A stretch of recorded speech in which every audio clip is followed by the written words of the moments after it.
was not till 10. Yeah, I'm in the Zoomiverse starting like super early. So what's a Oh typical yeah. morning look like for you? Oh, by I the see you way, got. welcome to the Leaders Lab. I already hit record and we'll just jump right into it. What Okay, this nice. I introduced you already. Andy, what's up? Welcome to the Leaders Lab. How are you? Oh, thank you so much, Ken. I'm excited to be here. I'm doing great. I'm excited. I'm excited, man. I just reread your book last night and I'm like, if if there's a playbook that you could give to people, I mean, at any point in their career, I get that it's made for all levels, Yeah. but I'm like, oh my God, this should be like, senior year in college, required reading for even being able to graduate, right? This is like a playbook on how to navigate your way through the choppy waters of a career, right? Or maybe make Yeah. them not so choppy. So before we get into that, how did you become like the career guy? Because that's how I look at you, as the career development guy. Yeah. Thank you. I've been working on building that brand. I don't know if it was an accident, but by the way, and I agree, like I want people of all levels and ages experience to get value from this. I'd say the most, common group that's going to get the most value is probably that early career Mm-hmm. professional. The most common thing I hear from people who are further along in their career who read my book is they say something to the effect of, "Oh, this book is great. I really wish I had it earlier in my Yes. career." Yeah. And then to which I reply, "Yeah, me too. That's why I wrote the book." Right? Like I wish I Yeah. had it earlier in my career as well, because I went through so many challenges. I was drifting in my career, waiting for something to happen to me, trying to figure out what the heck I was doing. But then I started putting pieces together along the way. I got really into networking. Back when after I read a great book called Never Eat Alone by Keith Ferrazzi back I in am. 2005. And I started getting really into networking and then like starting to find things and build things. But it was in 2016 I started to get really into personal development and really go on this personal development journey, do a lot of self-reflection and reading and listening to podcasts and going to conferences and joining mastermind groups and learning all these things about myself and realizing that for me, I was strongly drawn towards entrepreneurship. I know you run a business as well. Mhm. I don't know where it came from for me. I had no entrepreneurs in my family. My parents were teachers, growing up. I didn't even know what that was until after college, right? But I felt myself really drawn towards it. And then was like, well, how do I do that? And I had to learn everything. I wanted to learn everything I could about how to become an entrepreneur. And as I was like stumbling through trying things and then shifting my mindset to get past the fear of failure and all these other stuff to really to dive in and try stuff and building this business and this career really and this life that I love, I realized that, oh well, I have now sort of the tools and the teaching that I've learned from so many other people that I can use to help others. And then because I've been working in the corporate space for so long in consulting, I would have conversations with clients about this. And what I realized is that, not everybody wants to be an entrepreneur. Most people don't, right? I mean, so Right. what you and I do, it takes a special breed, like the risks and the Right. unknown and the challenges. And but most people, I do believe, want fulfillment and happiness in their career and their life, right? And so my mission is to provide that to people, whether they want to be running their own business like us, or more likely, they want to find a job and a career that's really fulfilling for them. And I say fulfilling instead of necessarily successful, because it may not for some, because it's very personal to people, right? For some people, it's I want to move up the ladder. I want to be vice president. I want to be the CFO or the CEO one day. I'm sure I know you work with lots of different people and put them in positions. So I'm sure you've come across this. There's a lot of great people out there that are like, no, I don't want that. I just want a job that's fulfilling. I feel like I'm making a difference. I'm making decent money and I'm home for dinner with my Well, family. I think you're seeing that more and more now, right? Like Yeah. where whenever there's something major that happens in the world, like COVID, and I think the last Yeah. couple of big events in my career were the recession 2008, and then before that would have been like 9/11, where people have to, Mm-hmm. you know, intentionally or unintentionally, they're just sort of forced to look at like what really matters, right? And Mm-hmm. you go, well, am I is the thing I'm reaching for the thing I really want, right? And is making a couple hundred grand a year or whatever their definition of success was, is that worth it if I'm not going to my kids' little league games or whatever, right? And so I think Totally. now, like you said, it's such a personal measurement stick, right? Not only success, but and then fulfillment, which is the feeling that comes from that, I would think. Right. So Yeah. one thing I thought was interesting, because I didn't notice this until like just moments ago. I was kind of like spying your LinkedIn profile, and I was like, the first 5 years out of your MBA, I'm like, would have never predicted, if I'm just looking at your profile, what Yeah. the next 5 years would come after that. It looked like you were more Right. behind the scenes, more like numbers crunching and stuff like that. Yeah. Like, Yeah. was it being in that environment that sort of was like, it's too restrictive, I've got to get out and flex myself entrepreneurially? Is that when it happened? Yeah, you know what's interesting is I was in the wrong environments. I was in the Yeah. wrong jobs for many years. I was trying stuff. I just didn't know. I didn't. That's why one of the first things I tell people when I'm, guiding people on how to own their careers is to do a lot of self-reflection and really get to know yourself. Like, what are your strengths and weaknesses? What are your energizers? What really lights you up? What gets you excited? What do you want to do doing more of? So a few years I was working in the insurance industry, and I find myself in these like data analyst roles where I'm working on spreadsheets all day. And there's nothing wrong with that. In fact, I still love a good spreadsheet. I always Right. loved Excel. But what I learned about myself is that I'm not very detail oriented. I'm a people person. I love being up on stage in front of people, teaching, inspiring, doing what we're doing now. And I was getting very little opportunity to do that. And there was actually a moment that happened when I was working for this large insurance company. By the way, great companies, nothing wrong with them. It's about getting Right. people in the right position. And this comes down to people taking ownership and then leaders being willing to help them. Right. So once I started to realize this, I actually went to my manager at some point, and we already didn't get along that well, and said, hey, I think we'd both be better served if I got out from behind the desk and spent more time in the field working with agents, that sort of thing. And he basically said, no, that's not your job. Get back to work. Right. And that was really deflating and disappointing in the moment. But it was a catalyst for me to say, okay, this is not where I belong. I need to go somewhere else. Right. And I'm so grateful that he did that. I'm so grateful for that moment, because that was like, okay, I got to get out of here. And I found the next job, which turned out to be like a dream job, working in consulting, getting up in front of clients, running workshops, doing training. And that set me on the path to get to where I am today. And I share that story because I want people to be more proactive in figuring out what they want to do, be willing to go have that conversation with their manager, realize it's not always going to work out. Like, you're not always going to Right. get what you want. And you may need to like put a backup plan together. And for managers and organizations, like, you've got to be open to supporting your people and figuring out what their strengths are. And this story, that happened 15 years ago. And if he had said, yeah, let's figure out a way to utilize your strength, let's put you in the field, let's do this and that, I might still be there today. I might not be doing the work that I'm doing now. That's why I Sure. sound grateful for it. But for organizations, you have an opportunity to keep your great people if you are utilizing their strengths.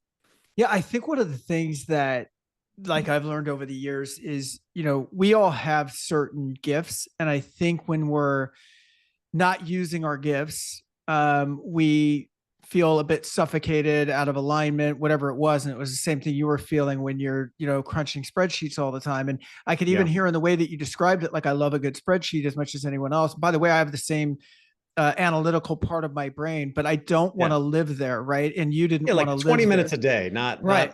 not 8 hours a day. Yeah. Right. If there's a gun to my head, now I'll start hating the spreadsheet. Right. Like, Right. but Right. if it's for me and I can use it in an effective way, and then I can take that Yeah. and present it to a crowd and do the thing that I like to do, then Yeah. cool. But, so there's to me, there's gifts and then there's skills. Right. Mm-hmm.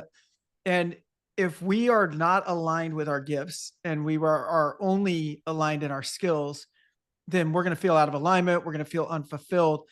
And the thing I love about your book, and let's dive into that a bit, but Mm. most people, here's why I love your book so much. I'll say one statement and you'll be like, my book's for you. That's why I for years I've said that most people spend more time planning their fantasy football team than they do on their career. Oh my You know, God. Yes. because it drives Totally. me crazy, because Totally. everybody that used to work for me in big corporate America, Mm. fantasy football, Oh I'm man. trading Tom Brady for so and so. And I'm like, the amount of work they're putting in, and like the stats that go back and forth, and the Yeah. trades, and the planning, Right. and the organization. And I'm like, I mean, if you spent 5 minutes thinking about like what your next move is in this company and how you might communicate that Yeah. to your frontline supervisor, like it's so interesting. So Yeah. where did the book, I mean, obviously you started, working with other companies, getting out there more. How did the book spawn from Yeah. that?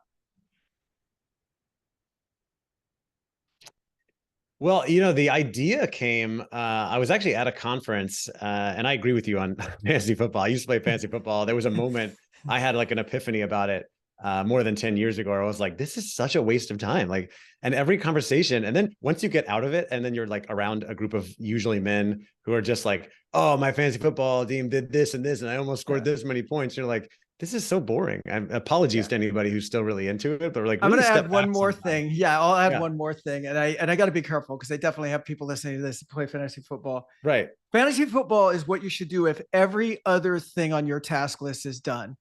It Right. should never take the place of anything that's important. You know what I mean? Like it better be like all the I's are dotted, the T's are crossed, taxes are done, Yeah. life is good. And I just want to waste some time. Yeah. I mean, I think we all like most people need call it escape or just something fun to Yeah. do. And I've heard people say like, hey, this is how I keep in touch with my friends from high school or college or whatever. Like I get all the reasons.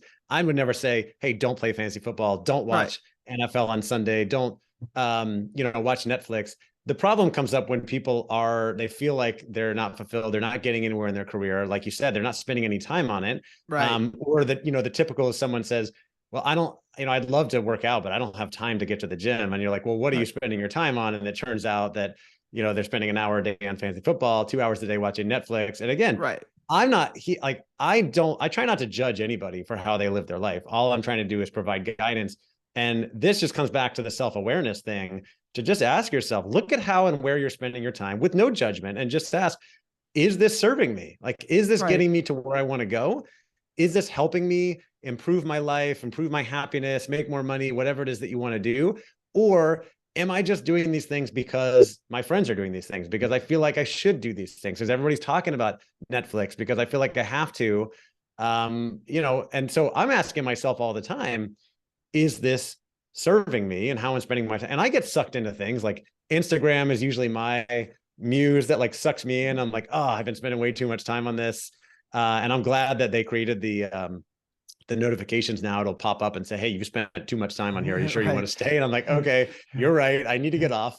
And for other people, it's social media, it's Twitter, it's Netflix, whatever it is. But just checking in with yourself and like, is this I think that's people ask me all the time, how do you get so much done? Because I've got a business I'm running, I'm doing these keynotes, I have 2 podcasts, I run a membership community, I'm hosting a conference. And by the way, I have a family, I have 2 kids, and I go out and I'm coaching my daughter's softball team, doing all this stuff. And there's a lot of things that go into time management, but I think the number one thing is just checking in with your priorities on a regular basis and Right. asking like, am I using my time wisely? Am I glad that I'm spending my time on this, or am I not? And of course, there are trade-offs, there are sacrifices. I don't really care about watching TV that much, but my wife and kids do. So like, it makes sense to sit down and watch TV with them, right? Sure. What's going to be important to the people around you? But it's really just asking that question a lot. I know we got away from your original question, but I No, think it's all it's good. really It's all important to good. think And I'm about and that. I'm with you. And I think it's about yeah, we're picking on fantasy football. I'm using it mainly because of the amount of brain power that goes into it. It's almost like I can understand a Netflix veg out a little bit more, but Right. whatever it is, I'm with you. It's sort of like if the behaviors that I'm doing are detrimental to me being happy and fulfilled, why Right. am I going to keep doing them over and over again? Right. It's just Yeah. Yeah. Like you so said, if you're hitting the gym every day and you're crushing it at work and you love spending, doing fantasy football and it keeps you in touch with your friends or whatever, like yeah, by all means, like cool. go for it. Right. I It's just, agree. don't let it get in the way of other things that are more important. And when I say more important, that's only determined by you, what's important, right? We determine our own priorities. Obviously, if you work for a company, you have obligations towards them. If you have a family, you have obligations towards them, right? But we get to determine what's important to us and Exactly. how we spend our time, especially if you live in, a free country like the United States or anywhere in Europe. Like, you get to choose what you do every day, including going to work. You could get up Sure. and say like, no, I don't want to go there anymore. You might lose your job, but that's really up to you, right? Like, you really get to own your career and own your life. And that's why I want people to like come back to, why am I doing this? Even why are you doing the job? That job that you have, the company you work for, the career that you're in. Have you ever just asked yourself like, why am I doing this? Do I want to be Right. doing this? Do I maybe want to be doing something else? And somebody right now is going to be like, oh crap, I don't know if I want to Well, do that. there Right. always is if you have to stop and think about it. And it's sort of like your happiness is your own responsibility, right? Like no Yep. one else is going to provide it for you. And so you have to Right. think about like, am I happy and am I fulfilled? And at the same time, you had something in the book where I think when you were talking about someone making a career change, I don't want to mess this up too much, but I just remember it was sort of like, okay, make a list of everything you like about your job right now, and then make a Hmm. list of everything you don't like about your job right now, right? And then Yeah. because I think there's, going back to sort of this gifts versus skills thing, Hmm. I think there are jobs, I think there are things that we do that maybe don't hit every checkbox for us, but still serve a really good purpose, right? There's things that Yeah. you do right now of all of the activities you do in your multiple podcasts and being an author and Hmm. having your live conferences and all of that. There's stuff within that realm that you love doing that puts you on fire. And Yep. there's stuff that you have to do because it's a necessity for the business and you're good at it. And Totally. hopefully you can minimize that time, right? As much as you Yeah. can. And so I try to encourage people to like, don't throw the baby out with the bathwater. There's things Hmm. that we do that serve a purpose, serve as a Yeah. vehicle, maybe make Yeah. us the money that we need so we can then follow our passion in this other time of the week or day, right? Yeah. And there's no perfect job, right? I mean, you could spend all this time like designing. Okay, well, I love, you say you're more like me, right? I love talking to people. I don't like getting into the detail work. It's going to be hard to create something where you're just always talking to people. You never have to go, Right. like, even if you're in sales, and I've worked in sales, worked with a lot of salespeople. Like, yes, hopefully you get to spend most of your time talking to people. You still got to go to the CRM at the end of the day, Right. right? And like enter Right. the They data, always hate which it. all Salesforce. salespeople hate Yeah. doing. But the good ones know that if I enter this, then I'll be able to remember like who I talked to, when I talked to them. You got to Yeah. do a little bit of that admin stuff, right? And it might be the opposite, right? Maybe you're a software engineer and you love just like sitting in a dark, quiet room and like coding. But if you really want to be successful, like it's good to have a conversation with somebody every now and then, right? Like Right. talk to somebody about it. And so, but you can start to try to minimize those things because there's also, I think I took this, I might have talked about in my book, but I think I took it from another book called Designing Your Life, where they talked about how a lot of people they feel sort of unhappy with their career. But like you said about throwing the baby out with the bathwater, they're like, oh, I just got to go find another. I see this all the time. People are like, well, I'll just go get another job. And they get another job at a similar company, same industry. And it's like the same deal. Like it's exciting for a year or two at most. And then it's like the same old crap. And they've never really like come to terms with what's exciting for them, what they really want to do, and starting to adjust. And sometimes when you're unhappy, it might be just like some small things, right? It might be just a shift in like your work hours or the type of work Yes. you're doing or your commute. A lot of times it might be the manager, right? Where you're like, Totally. actually, it's a great company. My manager's just a jerk. And sometimes there's not much you can do about that, right? But it might mean, you change companies in that case. I'm sure you see a lot of that as well. Yeah, I was just going to say this is like a perfect intersection of our two worlds to talk about this, but Yeah. I think it's funny that if you look at and you know a lot more of these surveys than I do, but when you look Mm, at like employee engagement, employee satisfaction yeah. scores, reasons for leaving current employers, and Yep. you'll see the number one thing is they quit their boss. Number Right. two is they felt unappreciated, never respected for their work. Yep. They weren't stretched. Somewhere normally between fourth and sixth place, depending on what survey you're looking at. Hmm. Compensation and benefits Right. might float in there, right? Way Yep. behind these other ones. Yep. And yet, when someone leaves you, especially in this economy, what do bosses say? Why did they leave? Why did you lose Andy? Oh, I don't say, well, because I wasn't really connected to Andy. I didn't do Yeah. a really good job filling his needs or even Yeah. understanding what they were. We always Right. say it's the money. He got a better offer. He Yeah. got a Yeah. better You found a offer. better opportunity somewhere, like they were Yeah. offering stuff that we couldn't do, Nothing whatever. I could do. We're paying him Yeah. 100. They're offering him 130. Like, Yeah. it's not my fault, right? Pay band Right. won't go that high. When in reality, it's the lack of engagement, the lack of connection, the lack of fulfillment that had them looking in the first place. The offer might be legit. They might be making more money in this new place, Hmm. but why would you be looking in the first place? I mean, you're a happily married guy. You're not out looking for, hopefully not looking for new wives right now, right? We're not Like, going to talk about that on this show, Ken, right? We're going to talk about something else. Yeah, right. but Of you course. know what I'm saying? It's like who window shops a situation that you're happy and successful and fulfilled and Right. connected with, right? Like you don't Yeah. really do that. Yeah. Um, Depends on the so person, right? There's little factors. If you could be happy in your job and then you find out somebody's doing a similar thing, making 50% more, you may be like, maybe I should check it I'm out. with you. But for the most part, you're right. Yeah. There's actually, I just posted about this on LinkedIn yesterday. There's a McKinsey study in 2022 of the top reasons why people left their last job. And Okay. number one by far is lack of career growth opportunities. Essentially, the number one thing that people want in their career is growth. They want to know, what am I going to learn? How am I going to grow? And then there's things like they want to feel included. They want, inclusion and belonging is incredibly important now, especially for certain groups that have historically not been included. And then you got compensation on there, right? As well as benefits and things like that. And then there's other things. And is it part of, do I connect with the purpose of the organization? But people want to know that they have an opportunity to grow in their career. And how do they get that, right? I mean, of course, you've got organization providing training and development opportunities, promotion opportunities, things like that. But the number one place they're going to get that is from conversations with their manager, Right. who is curious and interested and wanting to support them and asking like, okay, where do you want to go with your career? Let's talk about it. Let's see if we can find opportunities for you. And if that's not happening, they're like, well, they don't care about me. So I'm going to go on LinkedIn. I'm going to start taking calls from those recruiters. Right. And they're offering 20% more, and hopefully they're going to care. Yeah, let me go take this. Right. You probably see it all the time. No, and I what I love in your book is what you talk about is something that has been on my mind literally like my whole career, ever since I've had employees, is while a good leader is going to be proactive, a good leader is going to try to check the pulse as much as they can. But let's just say standard reporting ratios in companies is typically 8 to 10 to 1. And if you're in production or manufacturing, it's much higher than that, right? It could go as high as like 20 to 1. Let's just say it's 10 to 1 for our purposes today.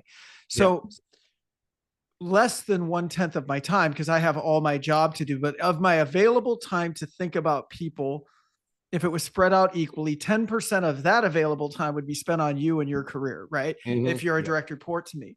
Yeah. So even if I'm the best, most well-intentioned, dialed in, well-read, proactive, inclusion-based manager in the world, working for a great company, I'm barely thinking about you, right? Barely. It's just a mathematical impossibility. Sure. And a lot of employees will work in jobs, and I heard you talk about this in your book, where they feel burnout and they leave without ever making their own feelings or intention or career path or desires known to their boss. And I've had it happen to me, and I've felt terrible because I have felt like I wasn't proactive enough. But I've lost a couple of people who were like, I'm like, why are you leaving? They're like, because you didn't even consider me for that promotion. And I was like, I had no idea. So shame on me, but also a little bit shame on you, right? Yep. Yeah. It's a two-way street, right?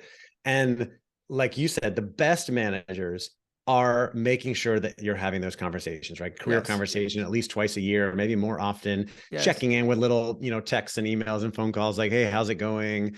Do you need support with anything? These are what the best managers are doing.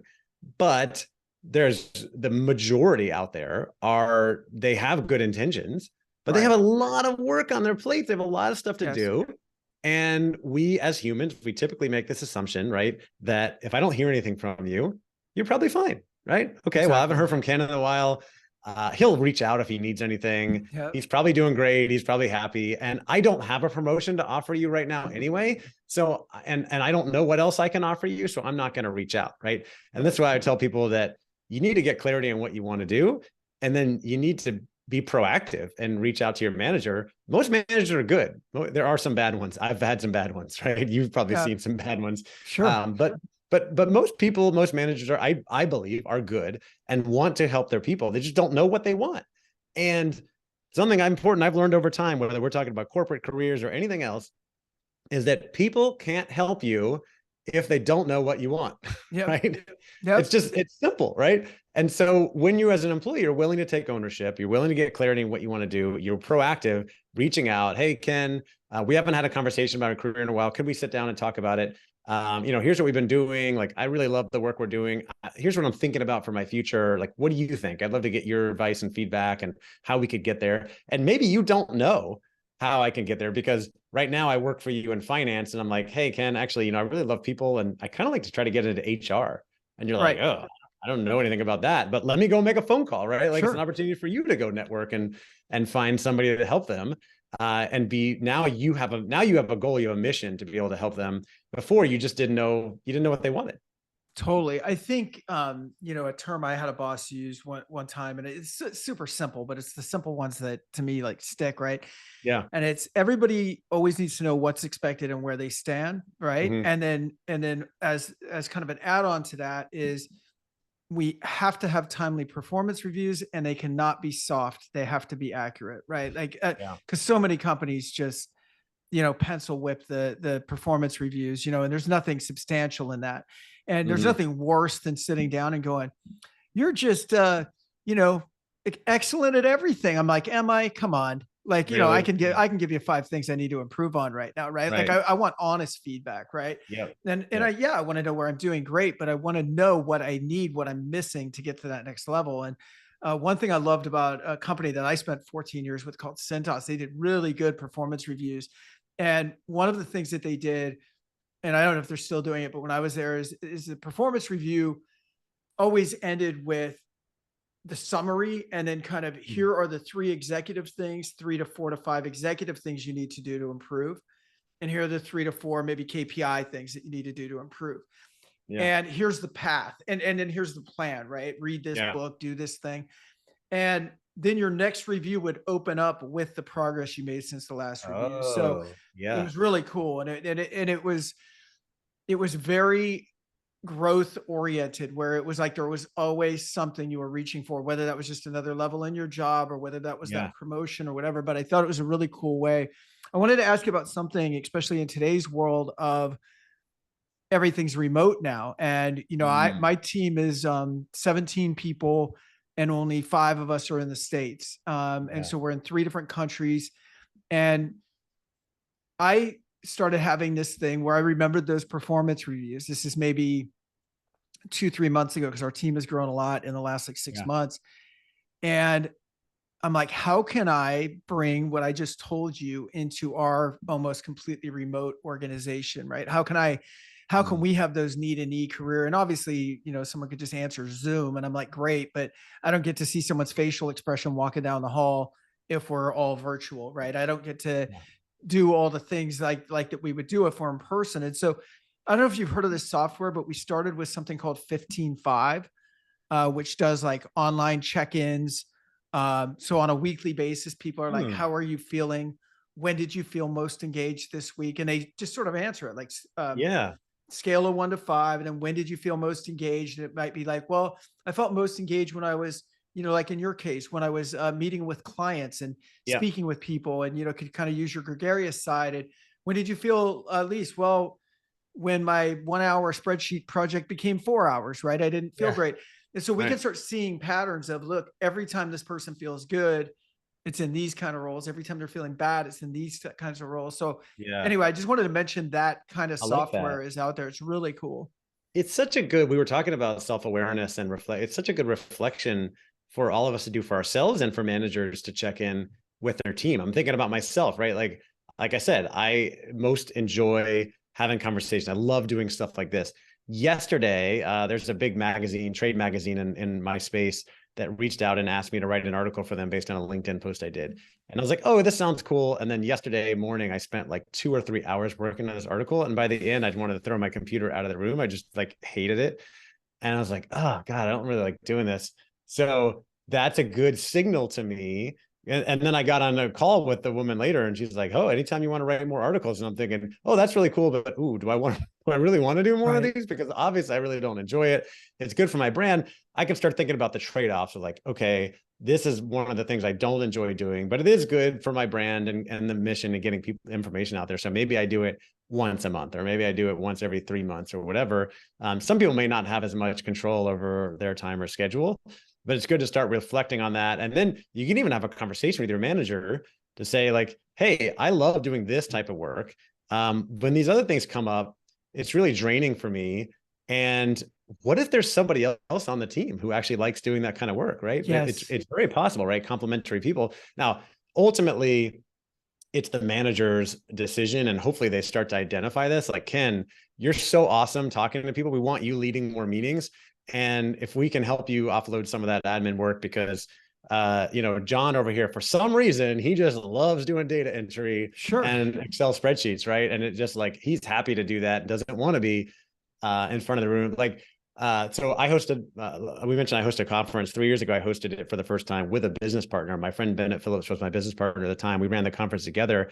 And I always tell people we had a perfect partnership, because he was very happy to do like the behind the scenes, the logistics, and like make sure everything was set up and working well. And I was like doing all the marketing, and I was the person on stage, like introducing everything. And he had no interest in being on stage, absolutely no interest. And I've never met a stage I didn't want to be on, right? Like seen one. Right.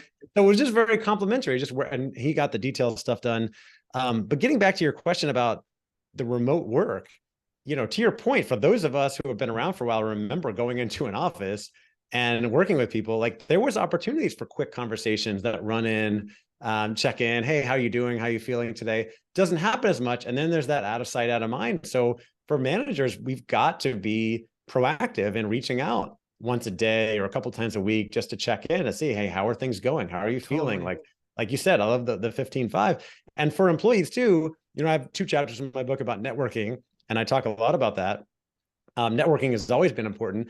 We have to be more proactive with it now, because you're not seeing, if you're working remotely, you're not seeing like your coworkers at the water cooler or in the kitchen, getting coffee, going out to lunch with them. Like you're just not. So you've got to be more proactive in reaching out, either like through the company directory. Hey, can we get on Zoom and have a quick, virtual coffee, going on a LinkedIn and reaching out to people, networking to people, getting on Zoom with them and just having conversations. Because if you don't, it's just not going to happen. Totally. And so I think in these remote environments, I think what we have to look at is like, where are the touch points, right? How are we supporting this person? When was the last performance review? When were they last checked in?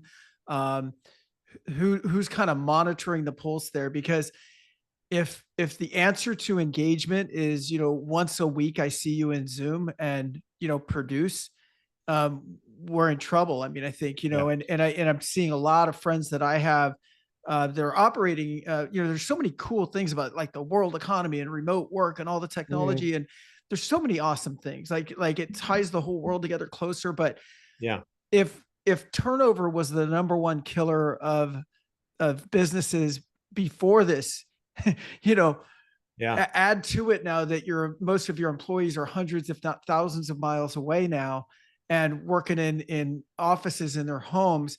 Yeah. And when I say we, I mean the business world of America wasn't great at holding on to employees before that happened. Right.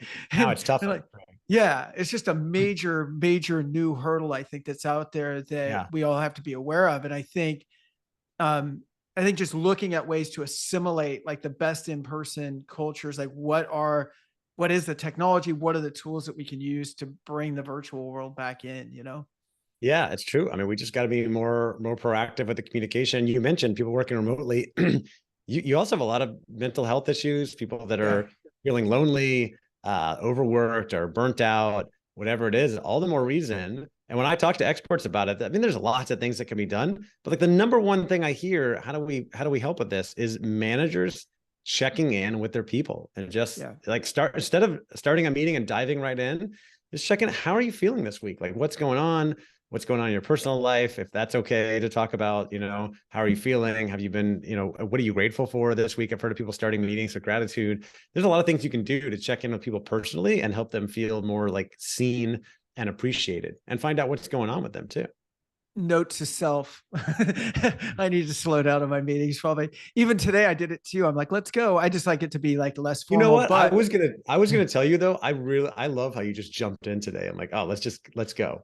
I love those podcasts that start, and I usually don't do that, but I love the podcasts that start and you sound like you just jumped into the middle of someone's conversation, right? Instead of it being a big buildup. Right. So but there's a point here in that I do get into meetings sometimes because I am very goal oriented and here's what we're here for. And so, but I have to make an intentional slowdown of going, How's everybody This is doing? what I You know? started. This is what I started doing with my assistant Stephanie. She's been working for me for over 3 years. We meet every Monday to like go over what we need to do, and we try not to jump right into it. Usually check in, like, how was your weekend? How are things going on? I recently read a book called The Gap and the Gain that was really great. That is about how, like, most people, especially entrepreneurs, tend to focus on the goals and the things we haven't achieved, and we're always like, oh, things are going well, but I haven't hit this thing, or I didn't, this thing didn't go well. And that's the gap. And we're always down on ourselves, right? You're always frustrated. Versus the gain is like making sure that you're looking back on the things you've achieved, how much you've grown, the things that have gone well, right? Like, how often are we just like, my life is not where I want it to be, because it never is. But then do you take time to look back at, like, where were you 5 years ago or 10 years Right. ago? Like, oh my gosh, I've accomplished so much. Things are so much better. This is amazing. And so as a result of that, we started this year. We try to start every meeting with celebrating some wins. Like, what's a win from this past week? Obviously, could be in the business, like, oh, we accomplished this, we got this sale or whatever. But also, like, oh, I went to 2 yoga classes last week, or I had this conversation with somebody. Like, on both sides. Like, what are you excited about? What are you grateful for? What's gone well lately? It's a nice way to check in and start the conversation before jumping into, okay, what do we need to accomplish? No, I love that. There's a guy, I don't know if you've heard of him before. I'm trying to Sean Aker. Sean Aker. I don't know if Hmm. you've heard of his name, but he has a TED talk and it's about, I think he calls it the work happy equation or something like that, but it's Sean Aker TED talk. I think you'd love it. It's right around Okay. what you're talking about. It's very funny TED talk. It's about 12 minutes long. But what he talks about is that as a society, we put success and happiness on the other side of achievement. Mm-hmm. So it's sort of Totally. like, well, if the business hits 300K a month, then I'll be happy. Yeah, Until then, I can't be happy because the condition of me being happy is that, I have to hit that's right. 300K, right? Yeah. But When the I get the problem is, promotion. Yeah. yeah, but the problem is we just keep moving the post out. And so the journey becomes kind of a struggle instead of something that you can just be happy with all the time, right? And be Yeah. happy in Yeah. the moment. And so By the it's way, a if really my cool if my TED talk. business hits 300K a month, I'd like to think I'd be incredibly happy, but also part of me thinks like, ooh, that sounds really stressful, because I bet there's a lot of things you have to keep up with to manage a Sure. business. Sure. So I wanted to ask you, let's go back to the book real quick, because you've had tremendous success with it. I know that I looked it up again yesterday and actually downloaded Audible, which was cool because it's you reading Oh, it. nice. So I thought that was Yeah. awesome. Yeah. But it looked like 275-star reviews or something. So you've had a lot of success with the book. Yeah. What what did that do for you? So the catalyst for the book sounds like it was you coming into your own, getting fulfillment in your own career, wanting to then go back and share that with everybody else. But can Yeah. you, because that seems to have really been the big piece that's gotten you where you are now. Yeah. Yeah, and give people the roadmap, because I had been doing all this work and learned. I had been known for networking and had been building the personal brand and doing all this stuff. And I was very, like, starting to get really ingrained in the entrepreneurial world, going to these conferences and masterminds and stuff. And I realized, oh, there's an opportunity to really teach this in the corporate space. And the idea came to me actually while I was at a conference in London in November 2019. I was having a conversation with a friend of mine named Philip Van Dusen, as a big YouTube channel for digital agencies. And we're having a conversation about this kind of idea really just hit me like an epiphany. I'd given 2 keynotes that year, one in a company about how to own your career, and one at an HR conference about how to prepare for the future of work. And I was like, oh my gosh, I can put these things together and make this book. And so it became the outline for the book. And I thought, and there's an opportunity to really build a business around this, teaching people how to own their careers. I had, for the past couple of years before that, my business was running leadership development workshops using other people's content. So I was sort of like a distributor, an agent for other people, and I would be, certified.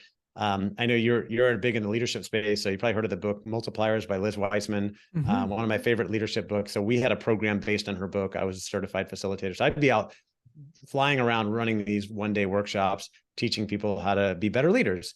And I had this idea. I'm like, okay, I'm going to teach people about careers, and I'm going to become a speaker. And this is in January 2020. I started writing this book. And then 2 months later, COVID hit, and I was like, oh, I'm not going to be a speaker anymore because you know, there's no business for this. But I kept on working on it and building the network and building the business. The book came out in November 2020, and there still wasn't a lot of that stuff going on, but I was getting creative in my business. All the while, by the way, I'm writing this book on taking ownership of your career and your life, and I've gotten tests along the way to allow me to really make sure I'm practicing what I'm preaching, right? So Sure. March 2020, COVID hits, pandemic hits, and shuts down my whole business. Everything goes away. All clients go away. Okay, I'm going to take ownership of the situation. I'm not going to sit and I'll cry for a day or two, right? And then make the most of it. And so pivoting some things to virtual, picking up, doing client work. I started the membership community for people in the talent development space to grow, to be able to contribute value there and grow recurring revenue. And then in November, I published this book. At the same time, I found out I had cancer, testicular cancer, Oh my and I had gosh. surgery. Yeah, I had surgery 2 days after I published the book, and had to cancel tons of podcast interviews I had planned and all that sort of stuff while I'm on the couch recovering. And then I found out that the cancer had spread to my stomach and my neck, and so I had to look and say, okay, how can I take ownership? Obviously, this is not a situation I would have chosen. This is a challenge that I get to face right now. And it's not great, but I'm going to make the most of it. I'm going to take ownership of this situation. Like, I get to practice what I preach now and not like cry and be a victim. And so, luckily I had a lot of help. I had great healthcare. My family, my wife was around, and my mom and family to help take care of me. But I did a ton of research, and I learned everything I could about cancer and healthcare and nutrition. And I changed my diet and did like lots and lots of things in addition to doing chemotherapy that doctors recommended. And it was a tough time, but I made it through, right? And meanwhile, the world is starting to open back up. I'm still networking online, building the brand, and continuing to focus on that dream of like, I'm going to build a business around this, and I'm going to teach more people to take ownership of their careers and their lives and develop a better mindset. And I'm going to be the one to go out and teach and inspire Yeah. this. I mean, it's funny because I can hear even in your speaking there is like the Yeah, experience of going through the cancer yeah, combined with the economic. I mean, you just said, I'm going to be the one, like, where yeah, instead of it being a thing that you're going to do on like a task list, or like, it right. sounds like it felt like a mission at that It's a point. mission. Would that Yeah. be accurate?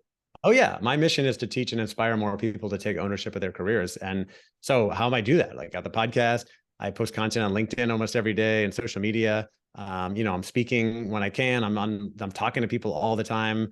I've created a training program, and certainly it's not perfect, right? Like we talked about, it's never exactly where you want it to be. I know it can be bigger. There's tons of opportunity out there.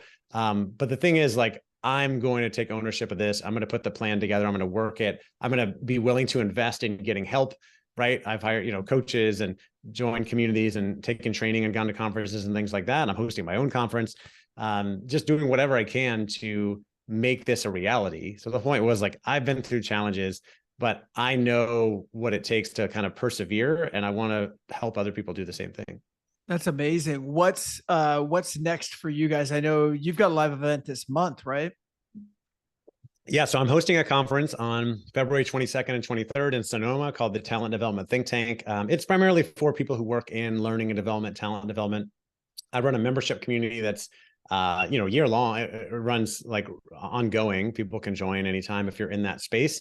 I'm speaking in more places on owning your career, and I'm thinking about the next book, which might be about leadership, but we'll see where that goes. Right now, I'm trying to focus in on like, how do we continue to grow this and inspire more people to take ownership of their careers. You mentioned Keith, is it Ferozi? Is that how you say his last Keith name? Ferrazzi wrote that book. Farazi. Yeah. I took a class from him online, and your leadership style actually reminds me a lot of his.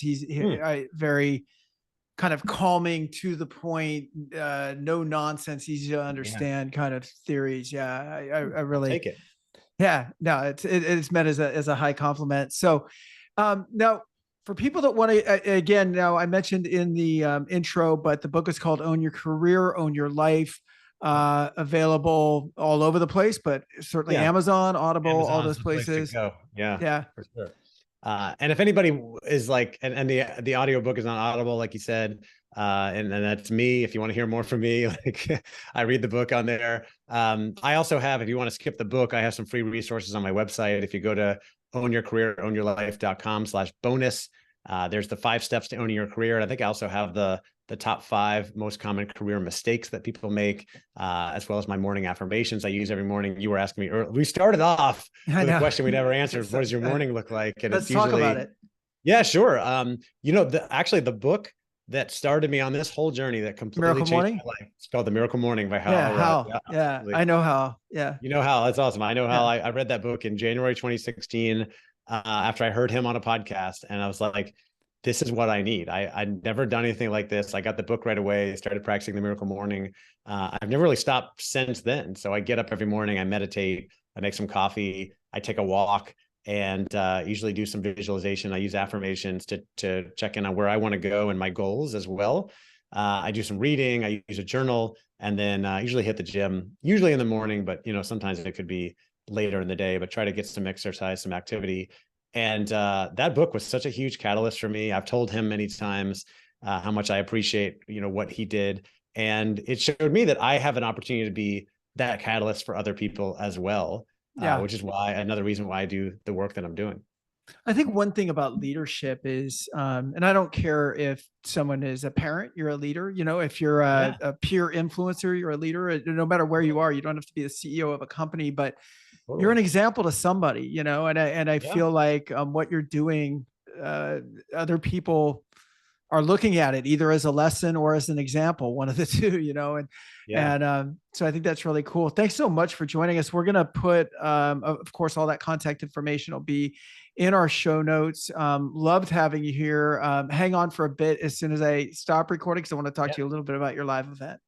Sure, absolutely. Well, thanks, Ken. I really appreciate it. For everybody listening, remember, nobody cares more about your career than you do. So you've got to be the one to own it. And if you're a leader, if you're a manager, you have such a great opportunity and responsibility to help enable and empower and support those people who report to you. And I know it's so hard to put your ego aside and say, this is about me, but focus on them. How can I help my people improve and grow and succeed in their careers? But if you do, that's how you build a legacy. That's how you help more Huge. people. And that helps you as well. And I just want to help more people do that. So thanks again for having me on, Ken. I appreciate it. That's awesome. Thank you. And I always forget to do this, so I'll just do it now. Guys, if you could follow the show and write us a review, if my producer's always like, you got to say it. And I finally remembered today. So I'm saying it.